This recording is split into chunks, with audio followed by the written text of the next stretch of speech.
I shouldn't have switched to the night shift, but I was sick of doing nothing. I felt I had to at least try something. The job was to work at Freddy Fazbear's Pizza. You had to keep an eye on the animatronic figures, which in this place wandered the halls. It's a bit strange, but there's a good reason. I'll get to that in a bit. The job in a nutshell is just sit there and don't screw up. But it's not as easy as that. You see, Freddy Fazbear's Pizza is known for its animatronics. They dance on stage, get the kids all excited. It's a very popular place, especially for birthday parties. But for the night security, this isn't about watching out for people breaking in. In fact, if someone did break in, it would probably work out in your favor for that night. The job is to keep an eye on the robots, watch them roam the halls, and survive. During my time here, I very quickly learnt my first lesson. Don't let the animatronics get bored. This isn't all. There's so much to go through. Because looking into things, this led me to seek out why these things wandered the halls. I had so many questions. Are they haunted? Are they programmed to do all this messed up stuff? This place has been open for a long time. My time here is a drop in the ocean for the amount of mischief these things have gotten up to in their lifetime. Before a certain incident, the servos would be shut down every night after the shows. This was a more innocent time, when the security guards would be qualified and actually be trying to keep an eye on the place, making sure it wasn't burgled or not broken into by mischievous teenagers. When looking through the old logs, there are a bunch of old reports of the animatronics acting odd. There was one maintenance report when, one night, one of the robots, Bonnie I think, was sat there, blinking repeatedly. When investigated, nothing wrong was found. Another time, the neck of two automatons reactivated and would spasm repeatedly. After a few hours of this, the neck snapped and both robots simultaneously stared at the camera. Every time he checked from then on, they would simply stare, sometimes tilting their head like they were paying attention. After a maintenance check, nothing wrong was found. Even before they were left alone, they would play up. One time when the maintenance guy was shutting them down, the head of one of the robots twisted and snapped shut, nearly taking the guy's fingers off.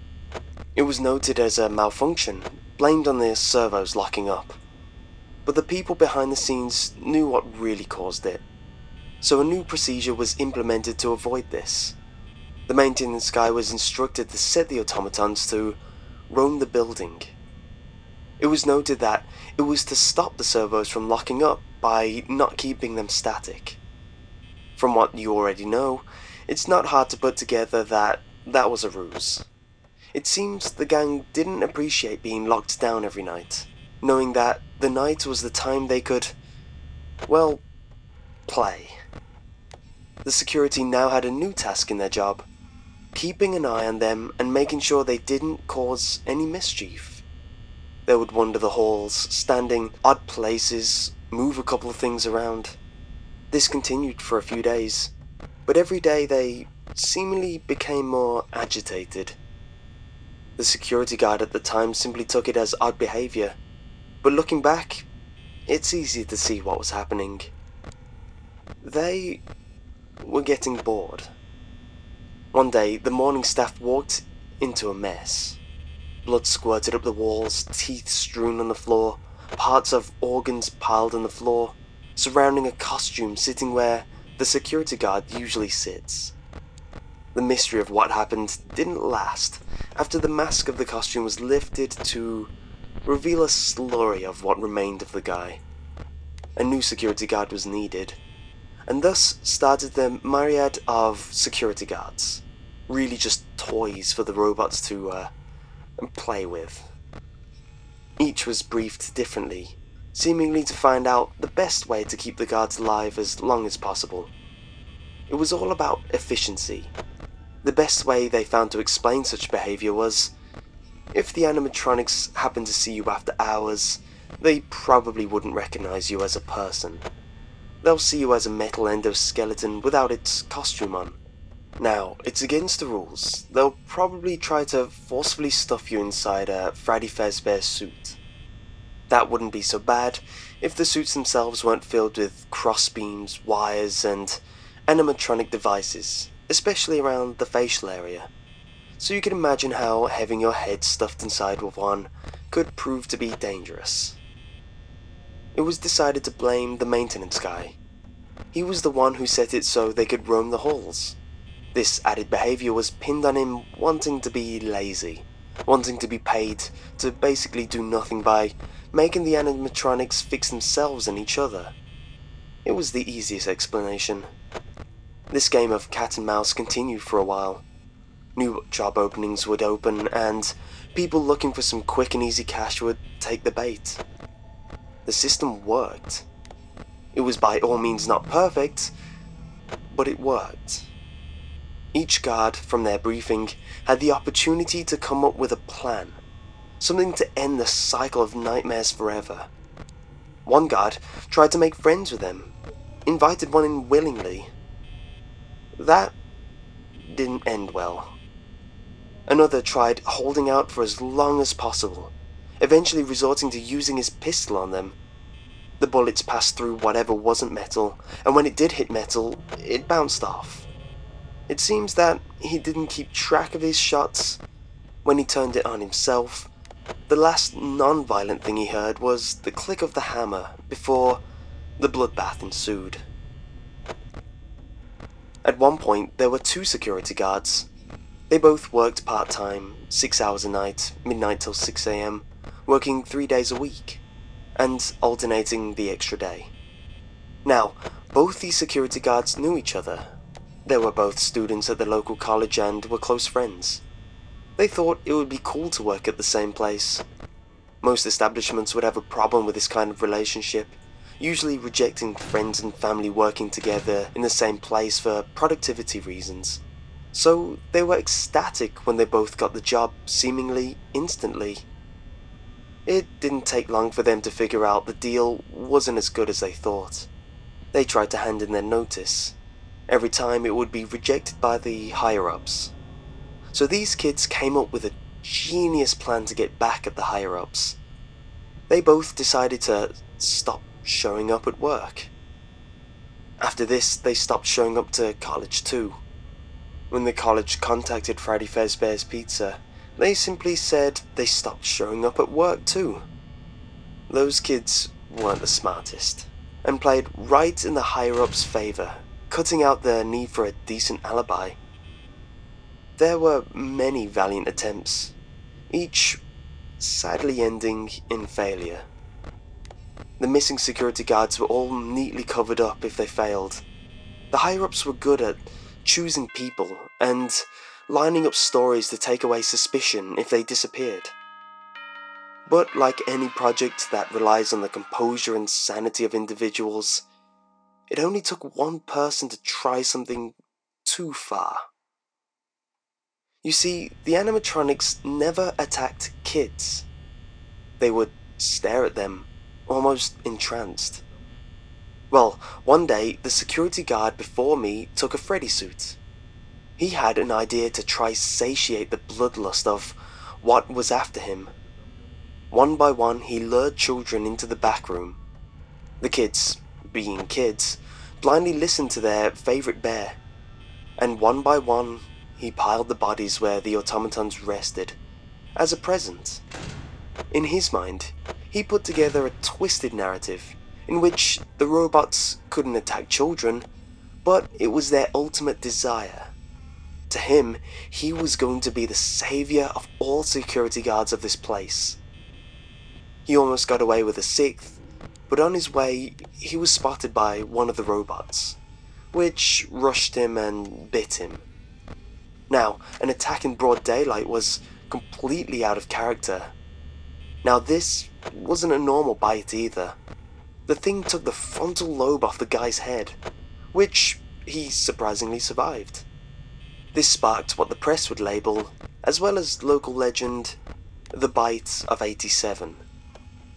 Now, we knew that the robot actually saved the kid's life. In some strange way, these robots aren't inherently evil, but their games do have heavy consequences.